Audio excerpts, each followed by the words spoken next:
Sourdough. Okay, so morning. Okay, sourdough. Let me get down to you. Right. I'm going to give you a sourdough lesson, but there's going to be lots of gaps in it, and I don't care. I've got my starters here, and I'm going to tell you. I'm going to go a bit through starters in a minute. I'm not going to tell you how to make a starter because it's too hard. It's not too hard. I just can't be asked. So I know the world's falling apart, but Google still works. So Google the hell out of it. Google starter, how to make a starter. I'll tell you how to Google. You know how to Google. Or Leo Rodley. He's a really good chef from London. He's out of work at the moment, like everyone else in London, so help a brother out. Jump on Instagram. Never actually met Leo in person. We're just gram friends, as the young people call it. Actually, they probably don't call it that, because that's something else. It's probably illegal. So we're not gram friends. You know what I'm saying? So go to see Leo Rodley. He's on Instagram. He's really good. He's put up proper tutorials, not like me. He's done proper tutorials. I'm going to show you how I make it, and it will work if you continue to do it how I make it. But I've got no real measurements because I like to feel it. I'm a bit of a sourdough ninja. Yeah, sourdough ninja. That's what I am. Anyway, so once you've made your starters, and your starters are essentially made. Here you go, I'm going to tell you a little bit. It's flour and water. That's it. Some people add other stuff to starters. Some people have, I've seen add rhubarb, raisins, I think Leo Rodley does. Gareth, my chef, I've got his starter here. I've got to feed it today. His starter's called Holly. Mine's called Tony. See, Tony was, I'm going to go off track. Anyway, his had apples in. Mine just had flour and water and lots of love. I didn't go down the route of any sort of fruit to help it go alive, but mine's about 2 years old. His might be about 6 months old. I'm not sure how old Holly is. Gareth, tell us how old Holly is. Anyway, so once you get that, you'll see it start bubbling. I keep my starter in the fridge so I don't have to deal with it. If you're doing it every day, you leave it out and it bubbles over.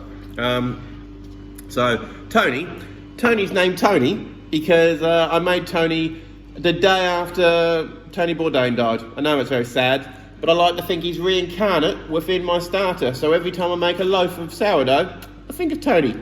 God bless you, Tony. You were a legend. Love you, mate. All right, cool. Anyway, so open up this. You can't hear that. One, because I'm talking over it, and two, because the microphone's probably not good. But that actually hissed a little bit. And see, that's all bubbly and goodness in there. Can we see in there? Oh, that's bubbly goodness.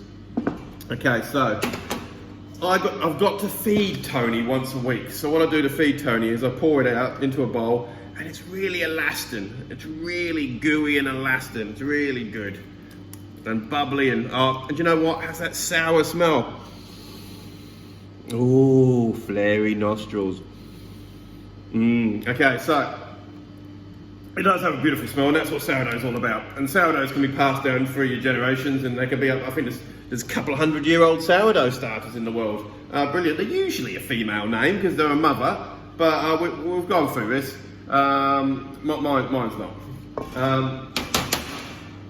So, we've got that in a bowl. What you essentially want to do at this point is add a third strong flour to this. Imagine this is a third. Well, it is a third when I finished. A third strong flour and a third water, and you make it into a bigger amount of what it looks like now, essentially. And then I put half back in my bowl, which goes back in the fridge, and that sort of keeps on living slowly, because that's what it's getting retarded in the fridge. You're retarding it. Yep, I'm allowed to say it because it's real. And then the other half I'm going to leave out overnight, and that becomes my leaven. And then my leaven is what I used to make my sourdough, which we'll get onto next. And you see what I'm doing here? I'm breathing all over it, getting right up inside the sourdough leaven. That's good, because what sourdough does is it extrudes yeast from the atmosphere. So there's no yeast-free bread, you just don't put yeast in it. There's yeast everywhere. There's yeast in your pants. Whey! No, forget that. That's out of order. I'm sorry. There's no yeast in your pants. But there's yeast everywhere. And when we grab it, this is what helps it. There's yeast already in bread. Oh, that's yeast already in bread. What an idiot. There's yeast in flour. There's yeast in the air. There's yeast everywhere. Okay? Yeast. Okay, I'm going to go get some strong flour. 2 seconds. Getting strong flour. Okay. Now, I'm always going on about strong flour. You don't give me no weak flour. give it a wheat flour full. Straw flour is just double O, pizza flour, whatever one you want to call it. It's just all, it's got heavy gluten content. So just put some flour in there. Do you even sift, bro? No. And she goes, then I've got some warm tepid water. Warm tepid, two different things there. I've got tepid water. As I said, I never like to use cold water because it just makes things seize up. I don't want it too hot, or we'll start doing other kinds of things. So there we go, just making a big floury slurry, really. And a slurry is actually a cooking term. I know in Australia, it's you know, you're a lady of the night. You might be a bit of a slurry, which is kind of gross. But I feel this sourdough video has taken a turn for the worse already. We're only on video 1 of it. So you can see that's coming together. Listen, I've already proclaimed myself a sourdough ninja. Sourdough aficionados are going to lose their shit over this video. They're just going to go, what is that madman doing? They have measurements, they have accurate scales. I've got none of that. So, I don't care. You know, I've said it before, I'll say it again. I don't care. Okay. Mine works. This works really good. And if anyone wants to eat my sourdough, it's a bloody tasty bread. You know, like I'm very, very proud of, very proud of Tony. And Gareth should be very proud of Holly, actually. This is Holly. Holly. And it's not doing much now, but once I've fed it and halved it over the next few days, it sort of bubbles up inside the fridge. Then if you don't do anything, it sort of drops back down again, which is fine. Holly's only here. Holly's only a young girl, but she is delicious. I made her into some bread because Gareth's not here at the moment, so I made her into some bread, and she was absolutely delicious. So, get my little tub back, got my bowl. So I'm going to fill Tony back up. So Tony goes back in there. So Tony just lives forever. Tony is essentially Connor McLeod of the Clan McLeod. No. Highlander. There we go. There's Tony back in there. I leave a little bit of space because Tony will bubble up. And beyond that, put her in that. I even put Tony inside that because Tony does like to bubble up. Then you got to clean off the floor. No one wants to clean off the floor. All right, cool. So that's that. So that's my 11.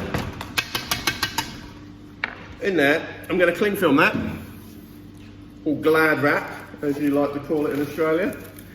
Glad wrap. People mock me over here for that. I'm allowed to say it finally. Got some people in Australia actually watching it. So I've got done that. I'm going to show you where I put that. I know Dave and Jen tell me off for walking with the camera. I don't care. And I put it up here. So you can't see what that is. That's my fridge motor. And there it is up there. So, zooming out, it's above my fridge. And you know why? Because fridge motors produce a certain amount of heat. So it's good. It's good. All right. See you next time. Okay, back at it. So, my 11, it's been 12 hours.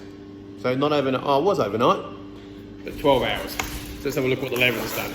So, things from off. This is the one that's been above the fridge. Look at that. Bubbly goodness. So it's about doubled in size as well. It's not super important for this one doubling in size, but it has. It's about the bubble. Whoa. Well, look out, wayward soldier. Okay, cool. So, once again, I have to reiterate. Any of you people out there thinking, I love sourdough, I want to make sourdough. I don't really think you do. I don't really think you understand the lifestyle choice you're about to do. I don't say this lightly. Sourdough's, it's a way of life. You have to commit to it more than anything else I know in food. If I want a loaf of sourdough, 3 days I've got to think ahead. Alright, so if you're doing it all the time and you're a baker, good on you, right? The rest of you, I don't think you want to make sourdough. Go make my soda bread or my focaccia, instantaneous results. This one, alright, so that's 12 hours I've got here. I'm about to make the second stage with you now. And then it's going to be another 12 hours. I mean, you can probably cut these a bit shorter. Right? Once again, I don't know the facts. I'm not a factual chef. I'm a vibe chef. We've talked about this before. Vibe chef. So anyway, in here, it's let's get back to this. Got the leaven in there. It's meant to just have flour, water, salt. Hang on, what have we got? Flour, water, salt. That's basically what sourdough's meant to be. I don't know why I was trying to think more. I put a bit of malt extract in. Why do I put this in? Because it's bloody delicious. Really, really, really is. I just have this stuff with milk, it's delicious. But anyway, well, I'm not alone now. It's not like I just came up with that myself. I think malted milk's quite a popular sort of thing. But anyway, I put a bit of malt in there. I'm not saying for a second that I don't think that the sugar content of the malt's going to help, you know, feed the natural yeasts and whatnot. Certainly not my mission. It was just, I like malt. I like malty bread. Let's get amongst it. So in there, salt. Why is salt going in there? Salt goes in everything, and salt makes the world go round. Used to be a currency, right? That's right. Not anymore. Wish it was. Okay, no I don't actually. Do not pay me in salt, my bosses. Do not pay me in salt. So, we're kind of doing what we did with the leaven again. So, got your leaven in here. I'm also going to put more strong flour and more tepid water on top of malt extract and some salt. That's it, and then we're going to make it into a dough. I'm going to use the old KitchenAid. You can use whatever machine you want. You can use by hand if you like. Once again, go see Leo, Mr. Rodley. He'll show you how to do it by hand. Me, using a machine. So, strong flour. Best to go wetter with things, and then you can make them drier. You go dry and try to add water to a dough, it doesn't work so well. So, let's go here. So I'm going to go quite a bit of flour. A dough hook, that's what you want. And if you can't remember which attachment to use, it's in the bloody name, dough. Okay, so let's get amongst it. All right, clickety click. See if that, ladies. Okay, you want to see me, you want to see the bread more, here we go. Bit of water to start with, but as I said, we can always add a little bit more. So, first 12 hours, leaven. Oh, actually, to get a starter going, you're talking 2 weeks. So if you haven't got any sourdough starter and you're hungry for some bread, don't make sourdough because it's going to take you 2 weeks minimum, maybe longer. And then maybe it might be rubbish. So 12 hours for your leaven, and then we're going to make this dough here. So I'm going to show you what I'm doing a little bit. Terrible footage as usual. Here we go. So there we go. It's coming together a little bit. Don't want to go too hard. I mean, you're just thinking, I'm already looking at that and I'm going, you're going to be a bit too wet. So,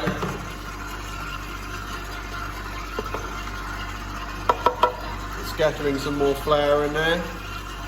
You'll get good at knowing about this yourself. You'll get to see things and you'll go, yeah, that doesn't look right. You want this to come off the bowls. I will give it a little work by hand, but you definitely want this to come off the side of the bowls all by itself. And if it starts rising too much up the old dough hook, don't put your fingers in there, kids, you know it's going to be a bit wet. So already that's rising up a little bit. So I push down a little bit, and I can say to myself, that's still too wet. So, in we go. I'm going to put this down, so you don't all get crazily annoyed by my crazy footage. There we go, just a machine. The machine's going to be a better view than me shaking it about. Turn it back on. Just a little bit of flour. You don't want to get too carried away here. Let's get back a bit. Can we get a bit of bench action? Yeah. Can we see the bench when I work on the bench? No. Oh, I can see the bench now. Okay. So, try and keep yourself clean, people. Nothing worse than a dirty chef. Absolutely nothing. Well, coronavirus is probably worse, isn't it? Yeah, coronavirus. Oh, okay, let's bring you back. So, starting to just come together, come off the sides a little bit. You can give it a little bit of herbs. Give it the herbs. You can see it's just catching pieces off the bottom, catching pieces off the bottom. Just getting a bit of a feel, because it's all very tactile. You've really got to feel it, tactile. Do you know what? I feel very much like that needs just a little bit more flour. I'm going to go a little bit more flour. This is what I'm talking about. I've called myself the old sourdough ninja. I can sense things. I've got like spidey senses tingling. My sourdough senses tingling. All right, you're coming together, coming together. When you work breads, you're constantly working out the glutens, and the more you work a bread, it could be stiff, and the more you work it, you're relaxing the glutens, you're relaxing the glutens. It's like when you get a massage yourself. You know, it can be all stiff and tight and stuff, and they work it in and they soften you up. The same with bread and glutens, essentially. So we're getting to go. And if you haven't got one of these machines, you can do it all by hand, but I'm telling you right now, if you're going to start doing sourdough, get yourself a machine. You know, it really sort of, you might think it takes away from the artisan styling of it, but it's already taken you 3 days. You don't want to take any longer. No way. All right, let me have a look. What are we talking? Yeah, we're nearly there. I think we are nearly there. I'm going to move you back here so we can see what's going on. I'm going to get everything off my bench because it's about to get all wobbly in the house.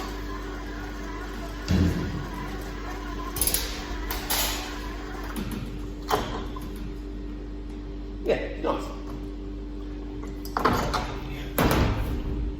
Let's see if we can get... I just hit some sort of weird button. So that's what will happen there. I'm just going to stick with it because I'm not doing it again for you. Okay, cool. So, at this point, that's what the dough's looking like. You shouldn't need bread pun. I've got a few hidden bread puns in this video. I hope you can see them all. Hold it, find all. My favourite one's coming in the last video. And you're thinking, how do you know what's coming in the last video? Because I've filmed these all arse about, to be fair. Like, I mean, I was finishing off my bread the other day, so I've done the last part of this video first. So you'll see me wearing all kinds of different clothes, but my favourite bread pun is still to come. So if I repeat stuff backwards, well, God, I'm confused everyone now. Anyway, stick with me. You shouldn't need much flour. If your dough's right, you shouldn't need much flour. And here we go. All I'm doing is kneading it by pulling it in, turning it over, doody-doodies. Oh, this is just going to wobble itself into oblivion. All right, so I do that. I'm going to keep working this until it becomes a bit smooth. You can see now it's smoothish, but there's still some marks in it. So I'm going to work it. I'm going to keep working this until it's really smooth and come back to you because this is going to wobble the hell out of the bench. All right. I've decided to move all the way over here and work it for you. Working here. I put my leg on the bench just to give you a better angle, look you in the eyes, I need my bread. Ooh, come in. No, I'm not doing that. I'm just doing it so the whole thing doesn't wobble. In fact, that's a terrible video. Not going to do that. Back to just do it by myself. Okay, so after all that, kneaded it. The dough's looking really good. Looking smooth as. I feel it's got a good love in it. Give it a push, it bounces back a little bit. Usual sign. Spray a bit of oil, a bit of oil inside a bowl of some description. Don't care whether it's metal, plastic, ceramic. What else you got? Wooden bowl. Have a wooden bowl if you like. I'm cling film in the top of it because it works for me. We've gone through this a few times. All you aficionados. Towels, they reckon. Towels.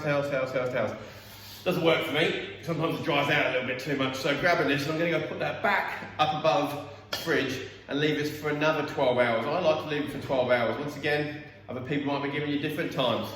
And maybe if you're doing a small amount of dough, you won't need it as long, but that's what it looks like now. So it's about half filled this bowl. We'll have a look at it when we come back. Okay, fast forward. It's about 10 hours later. Not 12 hours, 10 hours. So sometimes I do the leaven overnight, often overnight, because it's the easiest way to do, just as I'm finishing work or finishing the day, put the leaven out. The next morning, I'll smash out the dough and then wait till the end of the day, which is now. It's doubled in size in the bowl, so it's nearly filled up the bowl. Could go longer, as I said, usually about 12 hours again, but it's 10 hours and I'm ready to go, so I can actually still get home and enjoy some of the day. So, need one of these. I think Zoe's just bought one. You'll be very happy. You can use it for 2 objects, not just your gnocchi you've learned. You can use it for this now. Okay, so there we go.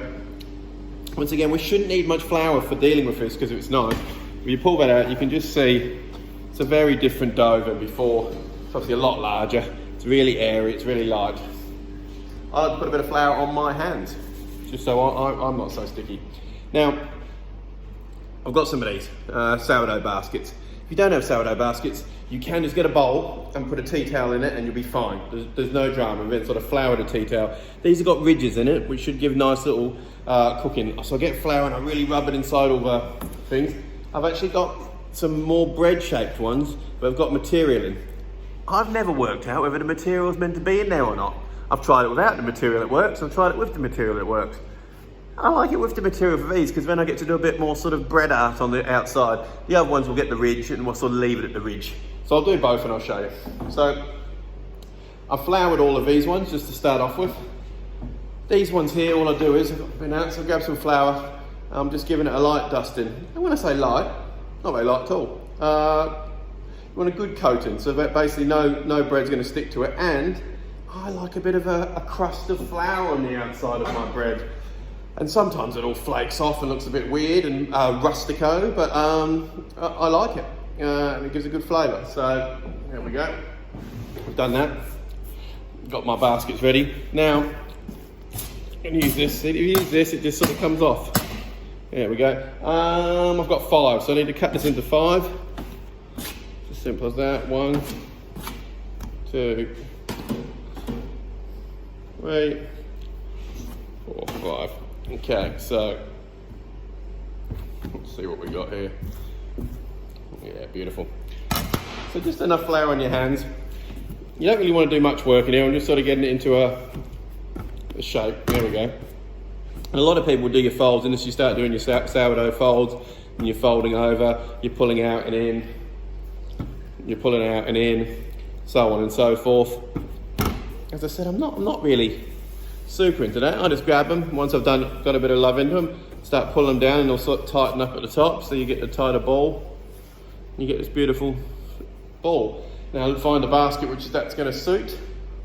With a little bit more flour love in there, just as a gentle sprinkling. And I put my bread in there. Grab my next one along. Quickly, very small work.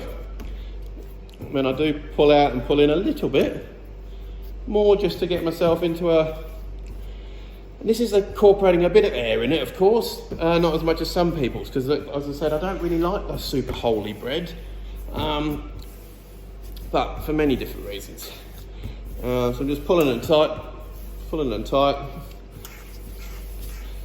Now some people do this about 3 or 4 times, and that's, if you watch Leo Rodley, he's really good, his bread's amazing by the looks of it. I still haven't tasted it.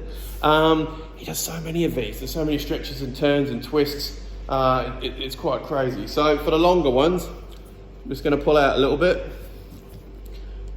stretch out the sides of the bread loaves, sort of poke them in there a little bit. It's my biggest piece, I think. Yeah, for my big basket.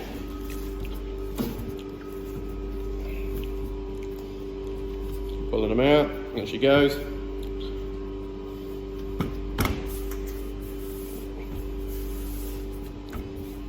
we go. Look at that, it's just so good, isn't it? Alright, that's going in the big basket. Couple more, very quickly.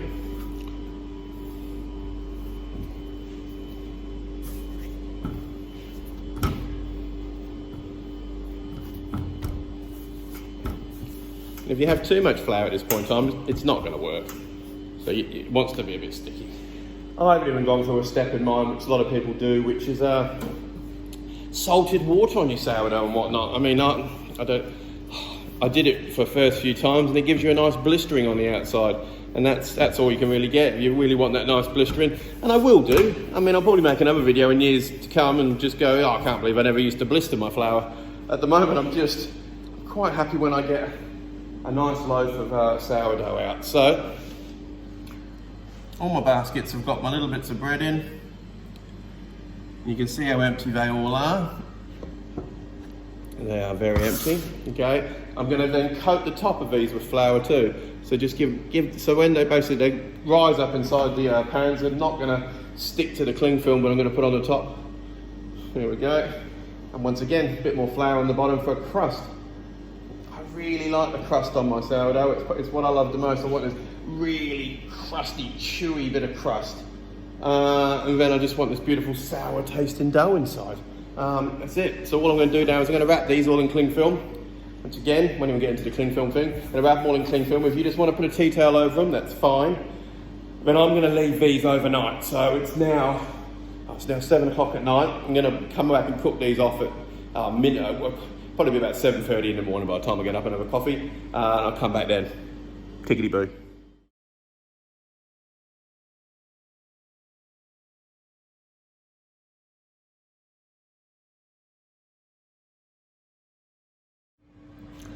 Alright, here we go. Final bake. Well, the only bake. Not final bake, is it? Okay, cool. So, you'll see some from my funky time-lapse video I just put up. Very new and modern. I've got quite a bit of bread to bake today.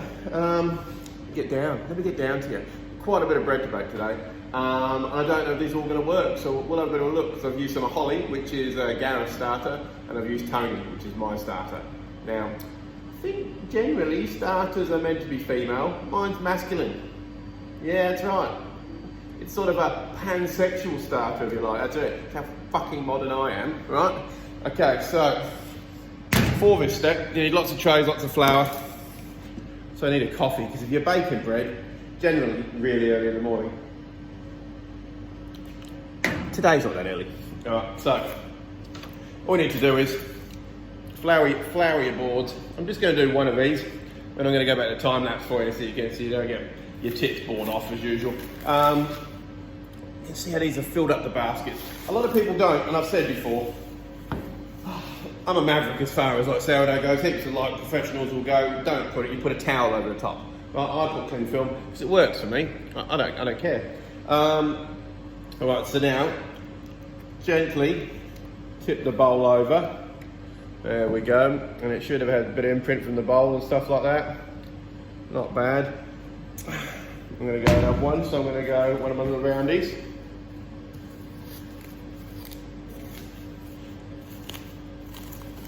Oh, this is great for you, isn't it? Right, so we're going to do this, and once we've done this, we're going to bake them all.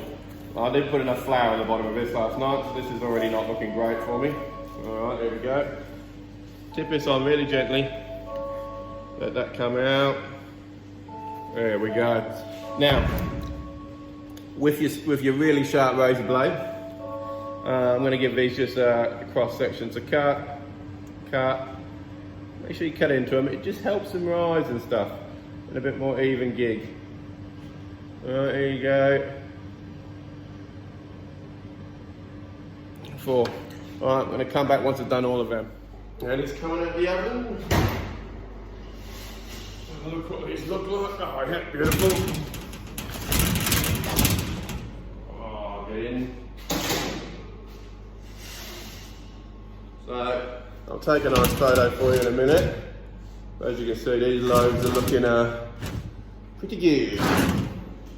Pretty good.